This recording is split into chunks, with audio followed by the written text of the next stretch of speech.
आणि माझ्या जीवनातला सगळ्यात दर्दनाक फेज त्याला म्हणते ती म्हणजे कटिंग. म्हणलं करू ट्राय, काय होते बघूया एकदा ट्राय करू. तर ह्या व्हिडिओत मी माझ्या सुरुवातीपासून म्हणजे जानेवारी पासून ते ऑगस्ट पर्यंत सर्व काही तुम्हाला सांगणार आहे. पहिलं म्हणलं चालू तर करू, बघू तर काय होते. तर नमस्कार, मी आकाश बोर्डे, आपल्या नव्या कोरा युट्यूब चॅनल मध्ये तुमचं स्वागत करू दे. तर तुम्ही इथपर्यंत आला याचा अर्थ तुम्हाला माझं युट्यूब चॅनल माहितीच असेल, तरी पण सांगतो की नमस्कार, मी आकाश बोर्डे, अल्फाविथ आकाश बोर्डे या चॅनल मध्ये मी तुमचं सर्वांचं स्वागत करतो. तर सुरुवात आम्ही 4-5 जणांनी केली होती, 4-5 मित्र होते माझे, त्याच्यासोबत सुरुवात केली होती की फक्त फिट राहायचं, मसल वगैरे दिसला पाहिजे आणि पोट थोडंसं कमी झालं पाहिजे, ह्या हिशोबाने मी सुरुवात केली होती. त्यांनी नंतर केलं बंद. पडलो मी जिम मध्ये एकटाच. सगळे पोर गेल्याच्या नंतर जिम मध्ये ओळखीच कोण नाही राहिलं माझ्या. मी माझी एकटी जिम करायला लागलो. आणि एकटी जिम करायला लागल्याच्या नंतर मग माझं फक्त माइंड त्याच गोष्टीवर राहायला लागला. फक्त जिम वर्कआउट, डाएट एवढ्याच गोष्टीवर राहायला लागला की ज्याच्यामुळं मला तो एक प्लस पॉईंट वाटला की बाबा सुरुवातीला थोडंसं दुर्लक्ष झालं, पण जसं जसं फॅक्टर राहिलो फॅट कमी झालं आणि वजन पण वाढलं. हे बघितलं मग मला आलं ना फॉर्म. मग तिथून पुढे माझ्या फिटनेस जर्नीची सुरुवात झाली. चालू केल्याच्या नंतर मग पहिला महिना असं काय वाटलं नाही की ठीक आहे रेग्युलर झालं, 1-2 किलो वाढलं. पण त्याच्यानंतर मग दुसऱ्या महिन्यात असा पंप झालो. मग तेव्हा मला कळालं की सुरुवात ही सगळ्यांचीच एकसारखी नसते. सुरुवातीला सगळ्यांना वेळच लागतो, टाइमच घ्यावा लागतो. दुसऱ्या महिन्यात असल्या बेकार 4 ते 5 किलो डायरेक्ट वजन वाढलं. तिसऱ्या महिन्याच्या एंडला माझं टोटल 6 किलो वजन वाढलं होतं, म्हणजे 68 ते 74. शेवटच्या 1 किलोला मला सगळ्यात जास्त त्रास झाला. एक हे ठेवलेलं असतं की मला 75 किलो पर्यंत जायचं. आपण त्याच्या जवळपास जसं जसं जाऊ ना तसं ते व्यायाम फाटते. कारण आपण विचारतोच केला असतो मला 75 पर्यंत जायचं, तर आपण मग 74. मी जर विचार केला असता मला 80 पर्यंत जायचं, मी 75 इझी पार केला असतं. पण मी तसा विचार नाही केला, मला 75 ला होता. पण मी 74 ला अडकलो. पुढच्या 1 महिन्यात मला 1 किलो वजन वाढलं. ते 75 तेवढं मी कम्प्लीट केलं आणि कटिंगला चालू झालं. जीवनात पहिल्यांदा त्याच्या आधी कधीच कटिंग नाही केली. त्याच वेळेस जिम मधली पोरं बोलली व्हेजवाल्यांचं लय अवघड आहे, व्हेजवाल्यांना डबल मेहनत लागते, व्हेजवाल्यांना डबल वेळ द्यायला लागतो, तेव्हा कुठे त्यांची तब्येत होते, नाही त्यांची तब्येत होऊ शकत. हा एक मी पॉइंट डोक्यात ठेवला की व्हेजवाल्यांना डबल मेहनत लागू दे, डबल वेळ लागू दे, पण मी तो निम्म्यात करून दाखवणार म्हणजे दाखवणारच. हेच मी डोक्यात ठेवलं की पुढच्या 3 ते 4 महिन्यात मला जशी बॉडी पाहिजे ना तशी मी करणार म्हणजे करणार. माझ्या डोक्यात ठेवलं आणि म्हटलं व्हेज आणि नॅचरल ह्या 2 गोष्टीच ठेवणार मी. इंजेक्शन नाही, काहीच नाही येणार.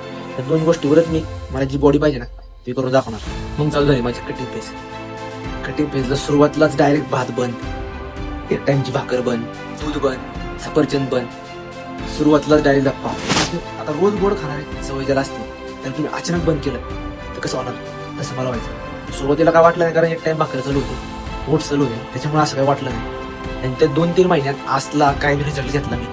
या 3च महिन्यात मी कमीत कमी 10 किलो उतरलो व्हेज खाऊन, आणि नॅचरली 10 किलो वजन उतरलं. 75 ते 65 किलो माझ्या 3 महिने उतरलं.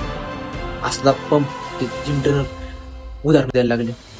म्हणजे 20 जुलैला मी जेव्हा फोटोशूट केला तेव्हा माझ्या डोक्यात आलं की मला जेवढे कट्स प्रॉपर पाहिजे ते माझ्याकडे प्रॉपर कट नव्हते. तेव्हा सगळ्यात बेकार गेलं माझं 15 दिवस. असलं खतरनाक गेलं ते 15 दिवसाचं चॅलेंज माझं की 15 दिवसात मी यातनं बघल्यात ना असं वाटतं ना. तिसऱ्याच दिवशी 15 दिवसांचे चॅलेंज घेतलं आणि तिसऱ्याच दिवशी नुसती अशी खायची इच्छा व्हायला लागली. असे हातबीत चावत होती, दात खाड्या खायची. कारण 15 दिवसांच्या चॅलेंज मध्ये मी माझी भाकर चालू होती, ती भाकर बंद केली, ओट्स होतं ते पण बंद केलं. फक्त चालू होतं पनीर, टोफू आणि सोयाबीन. आणि सोयाबीन पण 2 दिवसाआड. अशी फक्त पनीर आणि टोफू ह्या 2च गोष्टीवर मी चालू होतं या 15 दिवसात. रात्री झोपताना, दिवसा खाताना अर्धवट खाणं, फुल जेवायचं नाही, पोट भरून. तर जेवण 1 महिना आधी सोडून दिलं. पण म्हणलं आता 3 ते 3.5 महिने आपण थांबले. 15 दिवसांची चॅलेंज आहे, त्याच्यातले ऑलरेडी 5-6 दिवस गेलेलेच आहे. 7-8 दिवसांसाठी ही ब्रेक अजिबात नको करायला. किती पण त्रास होते, डोक्यातच ठेवलं होतं इथून पुढचे दिवस लय बेकार जाणार आहे, हे मला पण माहिती होतं.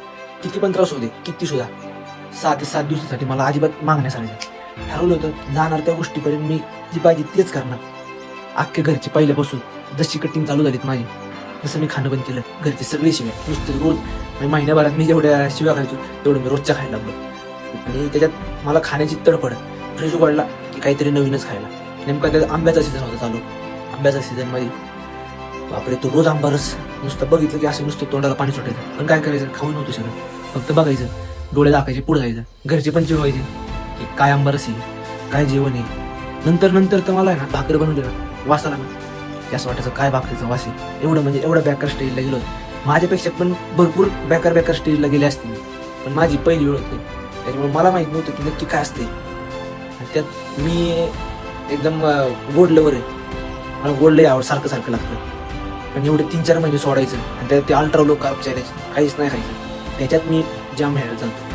फक्त तेवढंच खायचं लक्ष तेवढंच. 15 दिवस कधी जाईन माझ्या डोक्यात कंटिन्यू तेच 15 दिवस. पण पहिल्या 7 दिवसात मला काहीच रिझल्ट नाही आला. असलं बेकार ओढत कधी होईन का नाही म्हणजे बॉडी जशी पाहिजे तशी होईन का नाही.